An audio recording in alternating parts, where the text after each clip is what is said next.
हाँ बेटा, बहुत आराम मिल रहा है। थोड़ा और जोर से। हाँ, बस वहीं पर। मुझे एक अजीब सा सुकून महसूस हो रहा था, और राम सिंह अंकल को भी। मैंने धीरे से कहा, अंकल, आप इस बारे में मम्मी को कुछ मत बताइएगा। कहानी बहुत दिलचस्प और भावनात्मक है दोस्तों। इसे लिखने में बहुत मेहनत लगती है। अगर आप चैनल पर नए हैं तो चैनल को सब्सक्राइब करना ना भूलें। हेलो दोस्तों, मेरा नाम पूजा है।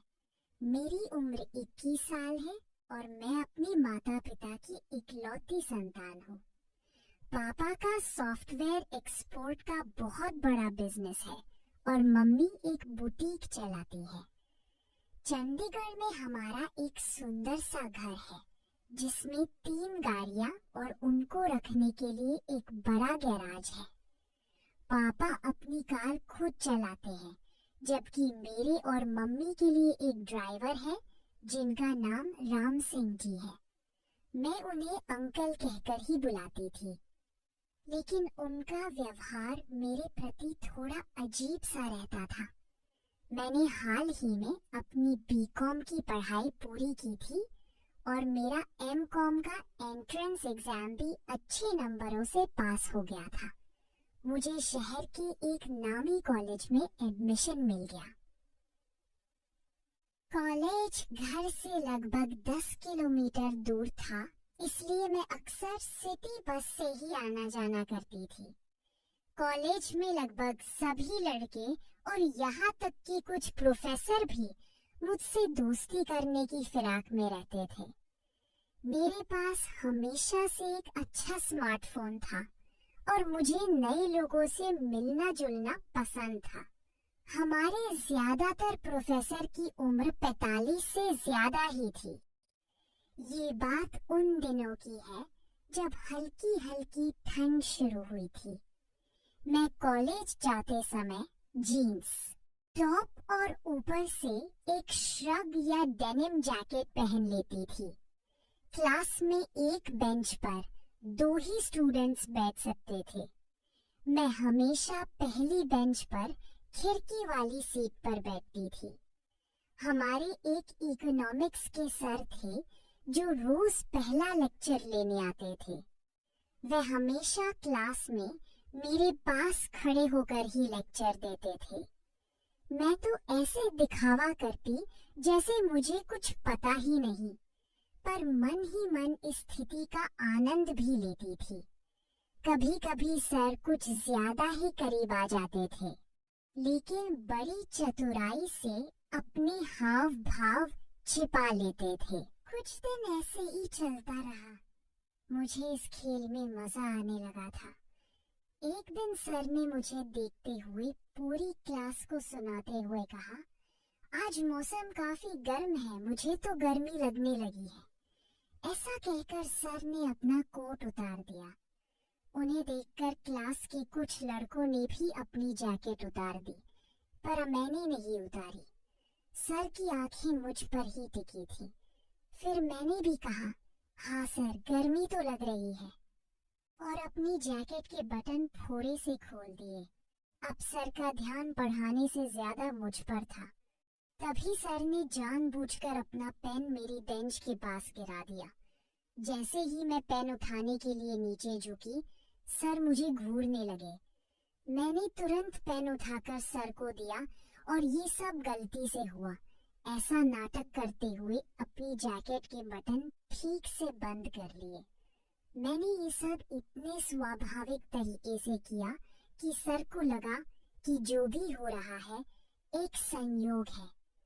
खैर, ये सिलसिला काफी समय तक चला, लेकिन मैंने बात को आगे नहीं बढ़ने दिया। सर भी यही समझते रहे कि ये सब अनजाने में हो रहा था।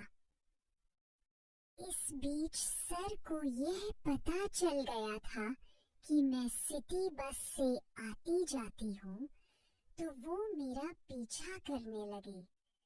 अब कॉलेज के बाद ऐसा होने लगा कि जिस बस से मैं घर जाती, उसी बस में सर भी सवार हो जाते। अगर सीट खाली मिलती तो मेरे बगल में बैठ जाते और अगर भीड़ होती तो मेरे आसपास ही खड़े रहते। पर उन्होंने कभी कोई गलत हरकत करने की कोशिश नहीं की। एक दिन कॉलेज के बाद हम दोनों बस स्टॉप पर खड़े थे। बस आई तो उसमें बहुत ज्यादा भीड़ थी। सर बोले, पूजा, तुम किसी तरह चढ़ जाओ, अगली बस का कोई भरोसा नहीं। जैसे ही मैं बस के दरवाजे पर पहुंची, सर ठीक मेरे पीछे थे और धक्के मुक्की में हम दोनों बस में चढ़ गए। भीड़ के कारण सर मेरे बहुत करीब खड़े थे। बस के झटकों से उनका शरीर मुझसे टकरा जाता था। मुझे यह सब बहुत अजीब लग रहा था, पर मैं कुछ कर भी नहीं सकती थी। मैंने पीछे मुड़कर सर को गुस्से से देखा तो वो थोड़ा असहज होकर पीछे हट गए। कुछ हफ्तों बाद पता चला कि सर का ट्रांसफर किसी दूसरे शहर में हो गया है। छुट्टियों के बाद कॉलेज फिर से शुरू हुआ और मुझे वो पुरानी बातें याद आने लगी। कई लड़कों ने मुझे प्रपोज किया, पर मैंने किसी में दिलचस्पी नहीं दिखाई। मैंने किसी को अपना नंबर तक नहीं दिया, क्योंकि मैं कोई झंझट नहीं चाहती थी। कॉलेज शुरू होने पर मैंने कुछ नए कपड़े खरीदे, जिनमें जीन्स टॉप और कुछ सलवार सूट थे। एक दिन मैं कॉलेज से आकर अपने कमरे में पढ़ रही थी, तभी मम्मी ने कहा, चलो ग्रोसरी स्टोर तक चलते हैं, घर का कुछ सामान लाना है। मैं तैयार होकर अपना पर्स लेकर नीचे आ गई। हम दोनों राम सिंह अंकल के साथ गाड़ी में बैठकर बाजार चले गए। हमने घर का राशन और कुछ अन्य जरूरी सामान खरीदा और उसे गाड़ी की डिक्की में रखकर घर की ओर लौटने लगे। रास्ते में मम्मी के फोन पर उनके एक क्लाइंट का जरूरी कॉल आ गया और उन्हें तुरंत बुटीक पर जाना पड़ा। मम्मी ने मुझसे कहा, तुम और अंकल घर जाओ और हाँ, पीछे ही बैठना, मैं यहाँ से कैब ले लूंगी। वह कैब लेकर चली गई। अब गाड़ी में मैं और ड्राइवर अंकल ही थे। तभी मेरे दिमाग में एक शरारत सूझी। मैं अपने ड्राइवर अंकल के बारे में बता दूं, उनकी उम्र 55 से 57 के करीब होगी। वह मुझे बिटिया कहकर बुलाते थे। मेरे मन में ख्याल आया कि क्यों ना अंकल से गाड़ी रुकवाकर आगे के सीट पर बैठ जाऊं। मैंने रास्ते में अंकल से एक बुक स्टोर पर गाड़ी रोकने को कहा और बोली, एक नॉवेल देखकर आती हूँ। मैं अंदर गई, एक किताब खरीदी और बाहर आकर गाड़ी में आगे बैठ गई। बैठते ही अंकल ने गाड़ी घर की ओर बढ़ा दी। इस बीच गियर बदलते समय 1-2 बार उनका हाथ मेरी जांघ से छू गया। जब भी मेरी नजर उनसे मिलती, वह अजीब तरह से मुस्कुरा देते। मुझे उनकी नजरें अच्छी नहीं लग रही थी। थोड़ी देर में हम घर पहुंचे और गाड़ी गैराज में पार्क की।